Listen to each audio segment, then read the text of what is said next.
We're just trying to connect to live stream.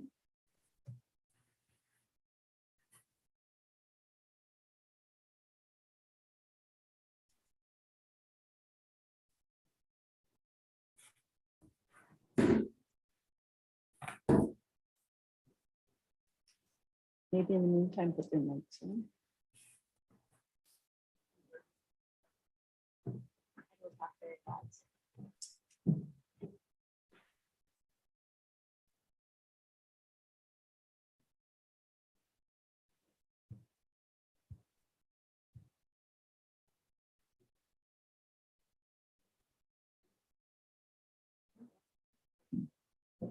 We're live stream now, Madam Chair.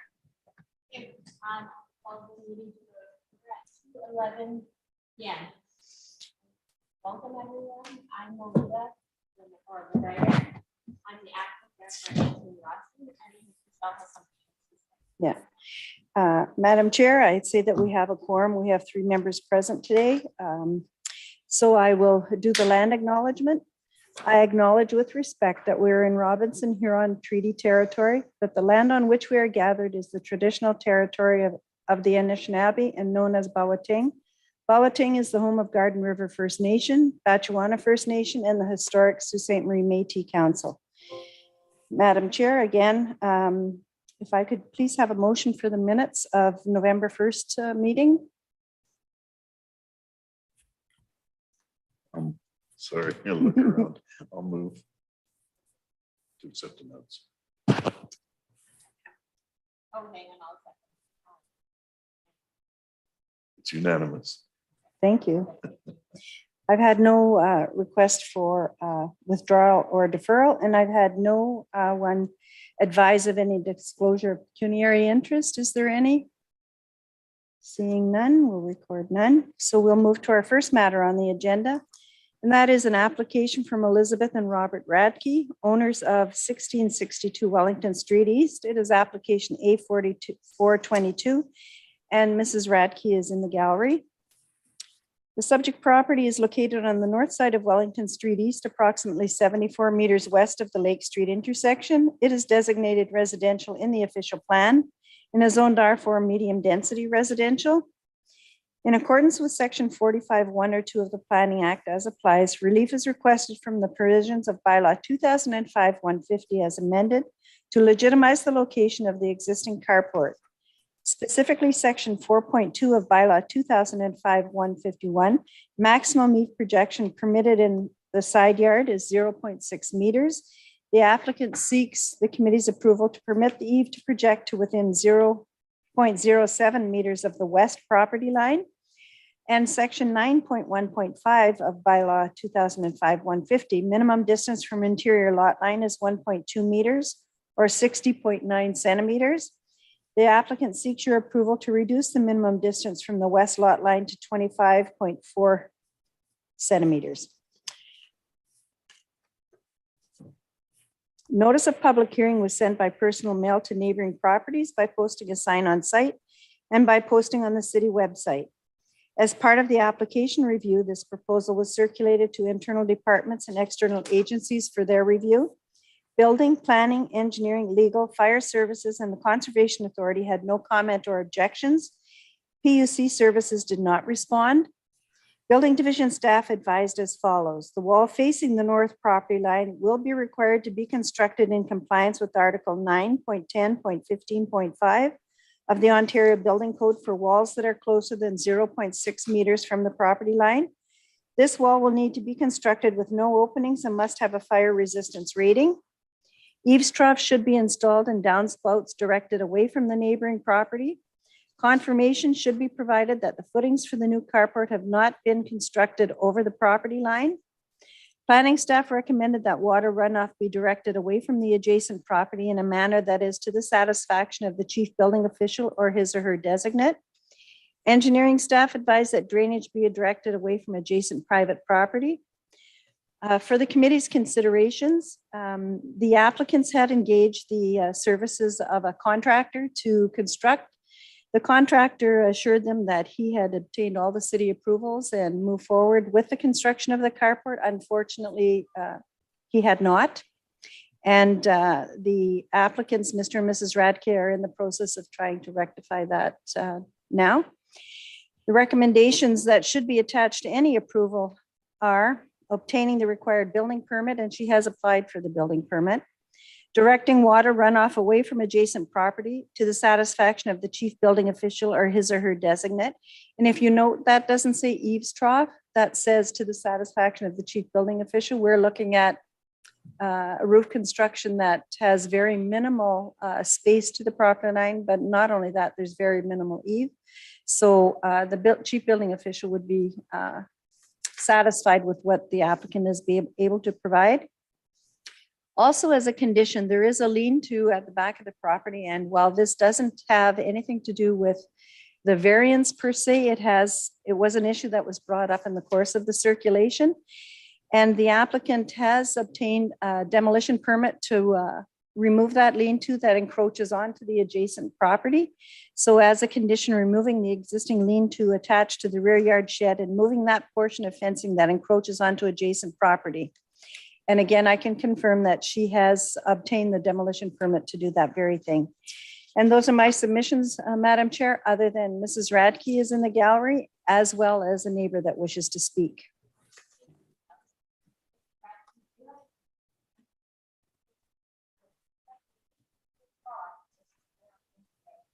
Okay.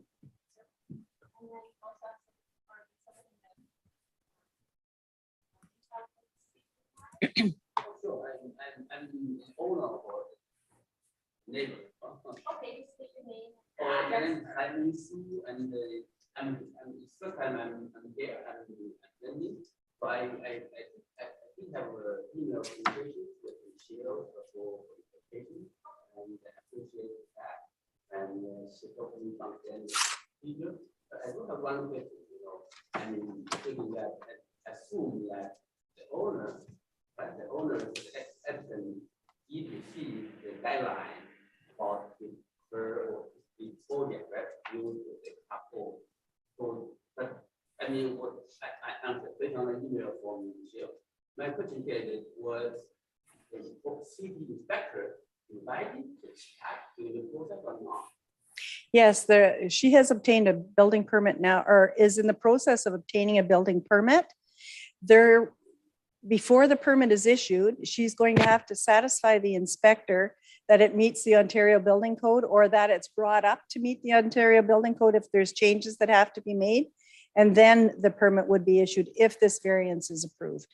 But the inspector, the plans examiner and inspector are involved. Well, my second question is that, she's a nice lady, so I don't want her to deal with support. My question here is that, building a couple small project, right? So certainly the builder can see the guideline of the city. So why is such a case? Why they didn't follow the instruction from the city guideline? I mean, the question comes to the question that everyone just build the stuff on their own. It gives committee a lot of extra work. You want that happen? Madam Chair, if I could just address that, and his concern, if I read you right, is that why is this happening after the fact? Right. And if the builder received the guidelines from the city, why wasn't it conveyed to the owner? And unfortunately, there's contractors out there that don't follow the guideline, that simply tell an inexperienced homeowner in construction that they have followed all the guidelines. I mean, Mrs. Radke's project is not the first project we've seen of that nature. It is unfortunate, but ultimately it's the homeowner's responsibility. So it's the homeowner that the city then has to go after to rectify it. We've tried to get the education out there to let people know that regardless of whether you've hired a contractor, you want to see the permit. You want to see it posted in your window, and then he's come to the city. But there are unscrupulous people out there that don't quite follow the rules, and the homeowner is the one that's left trying to clean it up. Sadly, we'd like it to end too, but No,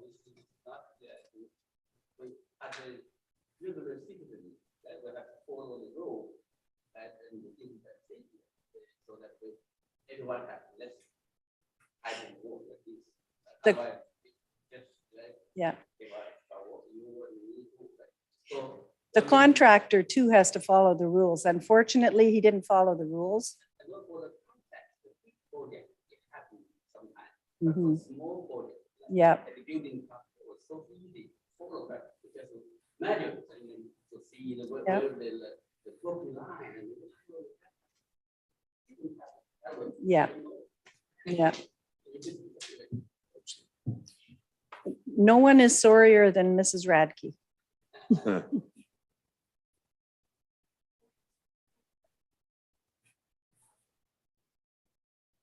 I just said, I go back and it's happened.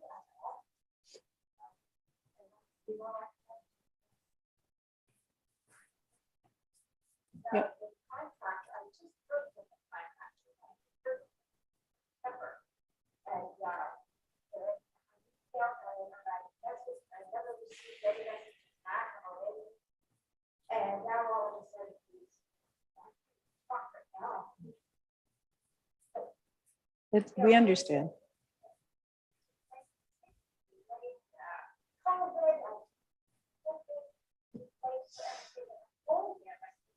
I don't. Here, we waited years to get permit, you know. The city was never closed and we were always issuing permits. So, yeah. You're right. Unfortunate. Okay.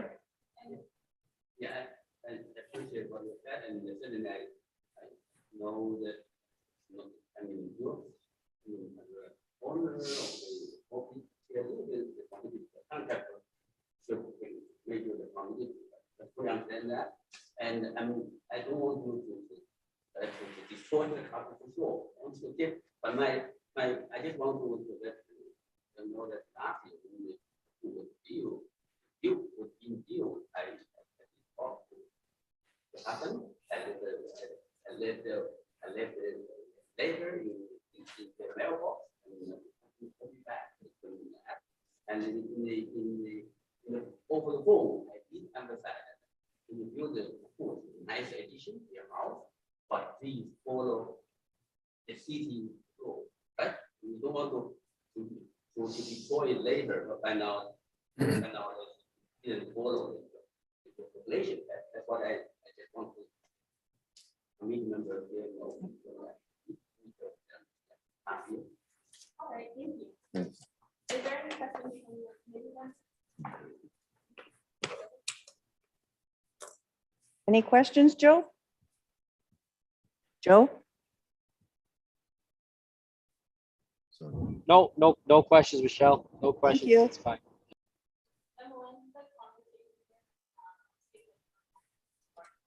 I'll bring forward a motion to approve this variance, subject to the considerations that have been outlined here. I'll second that motion, Madam Chair.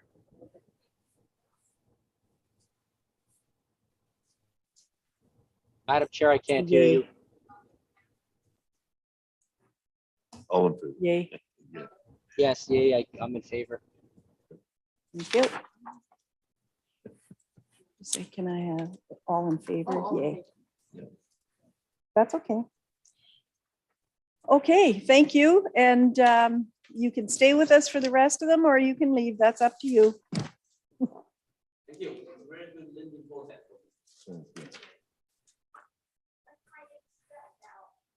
This is subject to appeal for 20 days from today. So on December 12th, within a day or two after December 12th, you'll get an email from me that says there's been no appeal, if there's been no appeal. And after that, then you continue with the building department for your permit. They can't issue the permit until that appeal date is up. Okay? Well, you can approach the building department. They can certainly start to do the plans exam. I mean, the risk is if it's appealed. Mr. Jou's been here and said how he feels about it. He's not about to appeal the application. So you can approach the building department and see what it is you need to do now in order to get that permit. If you can get those things all together before that 20 days is up, there is a process in place that you can get started before the appeal date's up. But I suspect you have a few things that'll have to be done before then, so. Yeah.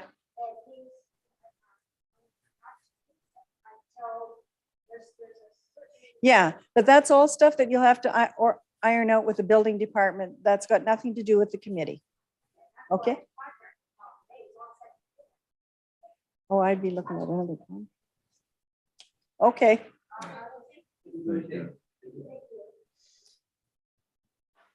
Okay, the next matter on our agenda, and if you could connect Mr. Jalak, it's his matter now. It's application A4522. Michael and Pamela Jalak are the owners of 140 Bomer Boulevard, and Mr. Jalak, are you there?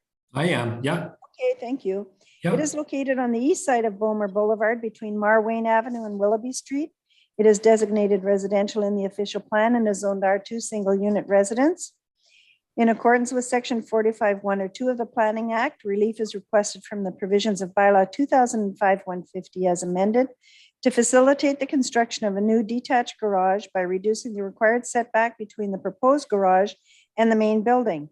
Specifically, section 9.1.5, minimum distance from main building must be 1 meter. The applicant is seeking to reduce that minimum distance from the main building to 0.27 meters.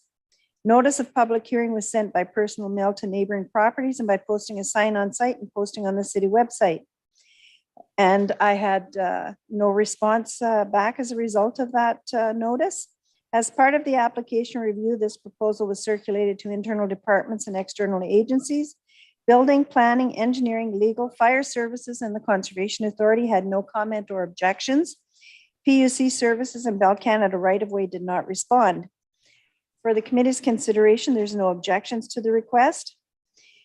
It is stated on the application that the existing carport is of steel, non-flammable construction. It further indicates that the rear yard is wet and hence the need to be able to access the garage from the existing driveway. And those are my submissions, Madam Chair. And again, it's Michael Jalak attending by Zoom.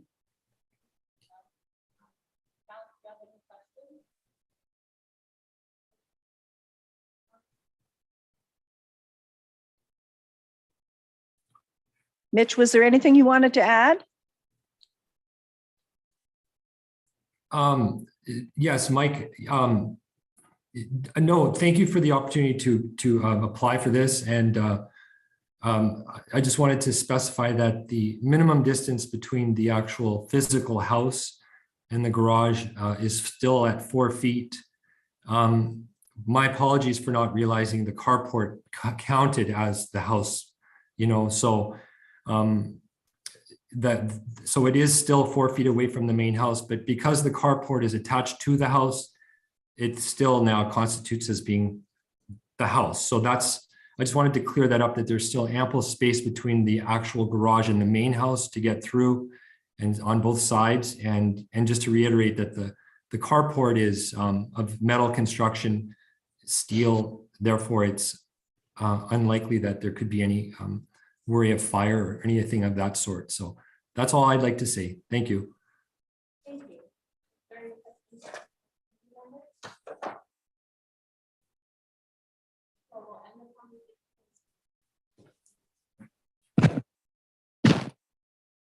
I'll move the application.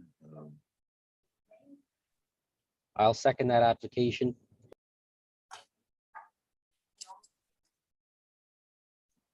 Joe? Yes, I'll second the application. Yeah, the chair has called a motion for all in favor. Yes, I'm in favor of the application. Thank you. Madam Treasurer, I'm having trouble hearing the chair. I'm not sure if her microphone's not on or something, but I can't hear her. Yeah.